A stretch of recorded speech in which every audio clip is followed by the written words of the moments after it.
लो भाई, एक और बड़ी खबर, बड़ी सूचना। हरियाणा के बुजुर्गों के लिए बड़ा झटका। बुढ़ापा विधवा दिव्यांग पेंशन बंद होनी शुरू, नहीं मिलेंगे 3200 रुपये इन बुजुर्गों को और पेंशन ना आवे अब खाते में। तो हरियाणा बुढ़ापा पेंशन क्यों बंद हो रही है, क्या नए नियम लागू हो गए, बढ़ोतरी और पात्रता पर बड़ी रिपोर्ट, बड़ी जानकारी। तो सारे बहन और भैया ने, काके ताऊ ताइया ने, मर्द पीर और लुगैया ने आपके अपने राजकीय हाथ जोड़कर राम राम। साथियों, जान लो आज की बड़ी अपडेट, बड़ी खबर।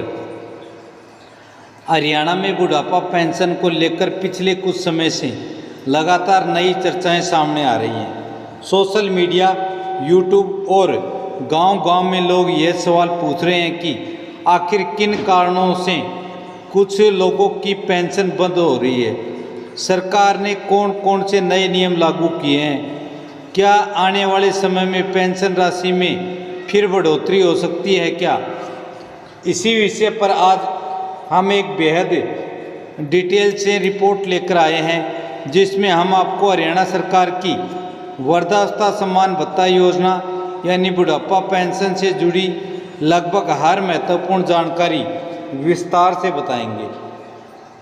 सबसे पहले आपको ये जानना जरूरी है कि हरियाणा सरकार की ओर से वृद्ध नागरिकों के लिए चला जा रही यह योजना राज्य की सबसे बड़ी सामाजिक सुरक्षा योजना में से एक है। लाखों बुजुर्ग इस योजना के तहत हर महीने आर्थिक सहायता प्राप्त करते हैं। सरकार का उद्देश्य यह है कि बुजुर्गों को अपने दैनिक खर्चों के लिए किसी पर पूरी तरह निर्भर न रहना पड़े, उन्हें सम्मान के साथ जीवन जीने में मदद मिले। हाल ही में हरियाणा सरकार ने सामाजिक सुरक्षा पेंशन योजनाओं में बढ़ोतरी की थी, जो कि नवंबर 2025 में 3000 से बढ़ाकर 3200 रुपये किए थे, जो कि 2026 फरवरी से मिलना शुरू हो गया था। अब दोबारा से नवंबर में बढ़ेगी, उससे पहले पेंशन नहीं बढ़ेगी। लेकिन इसी बीच हजारों लोगों की पेंशन रुकने या बंद होने की खबरें भी सामने आने लगी। इसके बाद लोगों के मन में डर बैठ गया कि आखिर ऐसा क्यों हो रहा है। कई बुजुर्गों का कहना है कि पहले नियमित रूप से पेंशन आती थी, लेकिन अब अचानक भुगतान रुक कैसे गया। वहीं सरकार की तरफ से कहा गया है कि केवल अपात्र लोगों की जांच की जा रही है और पात्र व्यक्तियों को किसी प्रकार की परेशानी नहीं होने दी जाएगी। अब सवाल उठता है कि आखिर किन कारणों से पेंशन रुक या बंद हो सकती है। लोगों के बीच 3 प्रमुख कारणों की चर्चा सबसे ज़्यादा हो रही है। पहला कारण फैमिली आईडी यानी PPP में आय से जुड़ी गड़बड़ी। दूसरा कारण दस्तावेज में गलत जानकारी का अपडेट होना। तीसरा कारण पात्रता नियमों का पूरा न होना। आइए इन तीनों बिंदुओं को विस्तार से समझते हैं। पहला कारण फैमिली आईडी में आय सीमा से ज़्यादा इनकम दिखना। हरियाणा में अब अधिकांश सरकारी योजनाएं परिवार पहचान पत्र यानी कि PPP के आधार पर संचालित हो रही हैं। सरकार इसी डेटा के आधार पर यह तय करती है कि कौन व्यक्ति सरकारी सहायता के लिए पात्र है और कौन नहीं। यदि किसी परिवार की वार्षिक आय सरकार द्वारा तय सीमा से ऊपर चली जाती है तो पेंशन प्रभावित हो सकती है। कई मामलों में देखा गया कि परिवार की वास्तविक आय कम होती है, लेकिन PPP में ज़्यादा आय दर्ज हो जाती है। ऐसा कभी कभी बिजली बिल, वाहन, जमीन या किसी अन्य रिकॉर्ड के आधार पर ऑटोमेटिक डेटा अपडेट होने से भी हो सकता है। परिणाम यह होता है कि सिस्टम व्यक्ति को अपात्र मान लेता है और पेंशन रोक दी जाती है। इसलिए सरकार लगातार लोगों को सलाह दे रही है कि वे समय समय पर अपनी फैमिली आईडी की जांच कराते रहें। यदि आय गलत दर्ज है तो उसे तुरंत ठीक करवाएं। गांव में CSC सेंटर, सरल केंद्र और अंत्योदय केंद्र पर यह काम कराया जा सकता है। कई बुजुर्गों की शिकायत है कि उनके बेटे की नौकरी लगने के बाद पूरे परिवार की आय ज़्यादा दिखने लगी, उसके कारण बुढ़ापा पेंशन भी रुक गई। ऐसे मामले में लोग ये मांग कर रहे हैं कि बुजुर्गों की पेंशन को परिवार की कुल आय से अलग करके देखा जाए। हालांकि सरकार फिलहाल फैमिली आईडी आधारित सत्यापन को ही प्राथमिकता दे रही है। दूसरा कारण है दस्तावेजों में गड़बड़ी। बहुत से मामलों में पेंशन इसलिए भी रुक जाती है क्योंकि दस्तावेज अपडेट नहीं होते। उदाहरण के तौर पर बैंक खाते से आधार लिंक न होना, बैंक खाते का बंद होना, आधार में जन्म तिथि अलग होना, परिवार पहचान पत्र में नाम अलग होना या फिर बैंक खाते की ई-KYC पूरी न होना। इन सब के कारण भी बुढ़ापा पेंशन कट या फिर रुक रही है। आजकल लगभग सभी सरकारी योजनाओं में जो भुगतान है वो डीबीटी माध्यम से किया जाता है। इसका मतलब है कि पैसा सीधे लाभार्थी के बैंक खाते में भेजा जाता है। यदि बैंक खाते में कोई तकनीकी समस्या है तो फिर भुगतान फेल हो जाता है, पेंशन रुक जाती है। कई बुजुर्गों को ये भी पता नहीं होता कि उनका बैंक खाता निष्क्रिय हो चुका है। लंबे समय तक लेन देन न होने की वजह से खाते अस्थायी रूप से बंद हो जाते हैं। ऐसे में सरकार पैसा भेजती है लेकिन भुगतान वापस लौट जाता है, बाद में पेंशन होल्ड कर चली जाती है।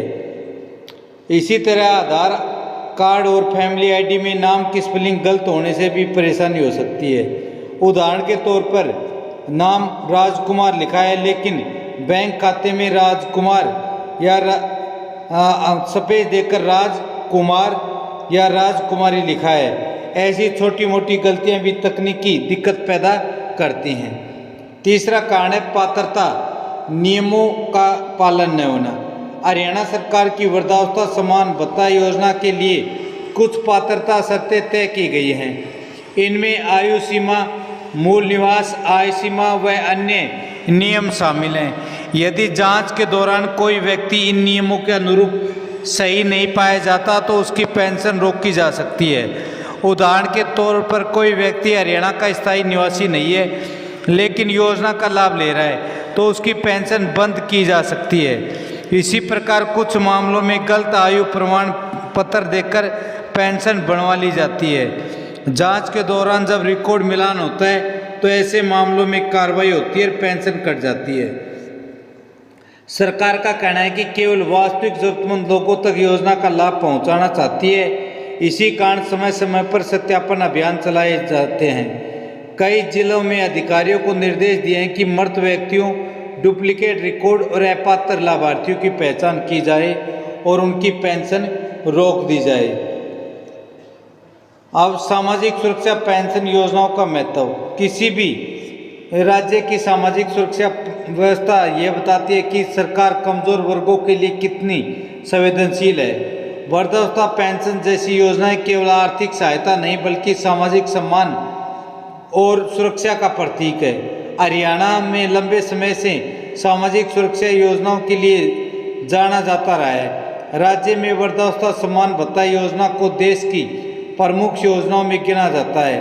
कई रिपोर्ट्स में यह भी माना कहा गया है कि हरियाणा बुजुर्गों की अपेक्षाकृत अधिक पेंशन देने वाले राज्यों में शामिल है। लोगों को किन बातों का ध्यान रखना चाहिए? यदि आप या आपके परिवार में कोई बुजुर्ग पेंशन योजना का लाभ ले रहा है तो उनको इन बातों पर ध्यान देना चाहिए। फैमिली आईडी में सभी जानकारी सही रखें, आय संबंधी रिकॉर्ड की जांच करते रहें, बैंक खाता सक्रिय रखें, आधार और मोबाइल नंबर लिंक रखें, समय समय पर दस्तावेज अपडेट करवाएं, सरकारी अफवाहों से बचे व आधिकारिक सूचना पर भरोसा करें। पैसा रुकने पर तुरंत विभाग से संपर्क करें। पूरी खबर का एनालिसिस। हरियाणा में बुढ़ापा पेंशन को लेकर चल रही चर्चाओं के बीच सबसे महत्वपूर्ण बात यह है कि लोगों को सही जानकारी मिलनी चाहिए। कई मामलों में पेंशन तकनीकी कारणों से रुक रही है जबकि सरकार का दावा है कि पात्र लोगों की सहायता जारी रहेगी। फैमिली आईडी, दस्तावेज सत्यापन, आय सीमा लंबे समय से नियम के अकॉर्डिंग प्रतिक्रिया की महत्वपूर्ण भूमिका निभा रही है। दूसरी तरफ सरकार पेंशन राशि को बढ़ाकर 3200 रुपये कर लाखों बुजुर्गों के लिए राहत तो दी है, लेकिन आने वाले समय में ये देखना महत्वपूर्ण होगा क्या सरकार डिजिटल सत्यापन और सामाजिक सुरक्षा के बीच संतुलन बनाती है। यदि तकनीकी गलतियों को जल्दी सुधारा गया और शिकायत समाधान मजबूत हुआ तो बुजुर्गों को बड़ी राहत मिलेगी। अंत में यह भी कहा जा सकता है कि पेंशन केवल पैसे का मामला नहीं बल्कि बुजुर्गों के सम्मान, सुरक्षा और आत्मविश्वास से जुड़ा विषय है। इसलिए सरकार, प्रशासन और समाज सभी की जिम्मेवारी है कि कोई पात्र बुजुर्ग अपने अधिकार से वंचित न रहे। मैंने हरियाणा बुढ़ापा पेंशन नए नियम, पेंशन बंद होने के कारण, पेंशन बढ़ोतरी और जैसे सभी मुद्दे आपके सामने विस्तार से बता दिए। यदि आपको कोई भी फिर भी संदेह, शंका हो तो कमेंट करें। आपने अभी तक ऐशराज न्यूज़ चैनल सब्सक्राइब नहीं किया तो सब्सक्राइब कर घंटे के निशान को अवश्य दबा लें। हम आपके लिए सच्ची और ऑथेंटिक खबर लेकर आते रहते हैं। वीडियो को लाइक करें और ज़्यादा से ज़्यादा अपने यारा प्यारा रिश्तेदारों के पास शेयर करें। कल फिर हाजिर होंगे एक और बड़ी खबर, बड़ी अपडेट के साथ। तब तक मस्त रहें, स्वस्थ रहें, अपना व अपने परिवार का ध्यान रखें। जय हिंद, जय भारत, वंदे मातरम।